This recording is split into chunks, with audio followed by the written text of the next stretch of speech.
Dabar pasimokysime braižyti štai tokias schemas. Tos schemos, aišku, gali atrodyti įvairiai, pavyzdžiui, štai taip, arba, pavyzdžiui, štai taip. Ir į kiekvieną schemos figūrą galima parašyti kažkokį tai tekstą. Taigi, su kokia programa galima braižyti tokias schemas? Mes jas galime braižyti su tekstų rengykle LibreOffice Writer.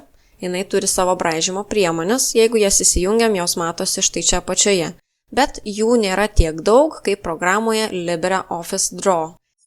Tai su ja mes ir braižysime. Visų pirma, pradėkime nuo lapo nustatymų. Pasirinkim, kokio norim dydį ir kokią norim lapo padėtį. Aš pasirinksiu gulsčią lapą. Ir štai čia kairėje pusėje yra visos mums reikalingos priemonės. Visų pirma, figūros. Paspaudus prie figūrų rodyklę galima išsirinkti daugiau norimų figūrų. Ir išsirinkus norimą figūrą ir ant jos paspaudus, mes galime laikant kairį pelytės klavišą tempti ir ištempti kokio norim dydžio figūrą ir paleisti pelytės klavišą.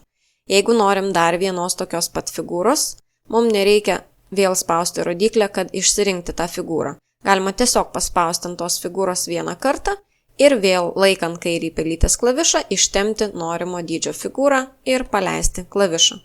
Jeigu aš norėčiau, kad mano figūros būtų visiškai vienodos, tai man reikia figūrą tiesiog nukopijuoti, kaip ir bet ką kitą. Figūras galima apjungti jungiamąją liniją. Štai čia yra jungiamoji linija.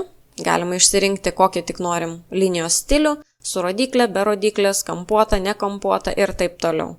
Išsirinkus liniją ant jos paspaudžiame ir ant mano figūrų atsirado štai tokie kryžiukai. Jie rodo, nuo kurios vietos aš galiu pradėti brėžti jungiamąją liniją, kad apjungčiau tas dvi figūras. Tai paspaudžiu štai čia, kairioji pelytės klavišu ir laikau. Klavišo neatleidžiu tol, kol nepasidarysiu tos linijos taip, kaip man patinka. Tai bandau taikyti dabar prie visų kampų ir žiūriu, kaip man labiausiai patinka. Na, pavyzdžiui, man patinka štai čia jas apjungti, tai atleidžiu kairį pelytės klavišą ir viskas, mano linija yra jau nubrėžta. Dabar jeigu aš pajudinčiau figūrą, štai čia pajudinu, tai jungiamoji linija judinasi kartu su tomis figūromis. Ji yra lanksti. Jeigu noriu parašyti kažką į pačią figūrą, tai man reikia ant jos paspausti 2 kartus su pelyte ir tada figūros viduje atsiranda teksto žymeklis ir tada aš galiu rašyti kažkokį tai tekstą. Jeigu dabar noriu rašyti šiek tiek žemiau, galiu pasispausti Enter ir rašyti toliau. Ir galiu prirašyti tiek teksto, kiek man telpa ir kiek aš noriu. Tekstą taip pat galima pakeisti, kaip tik norime, teksto šriftą, dydį, stilių ir taip toliau, viską čia galima keisti, kiek tik yra priemonių. Visas priemonės galima uždaryti arba atidaryti, kad jos matytųsi.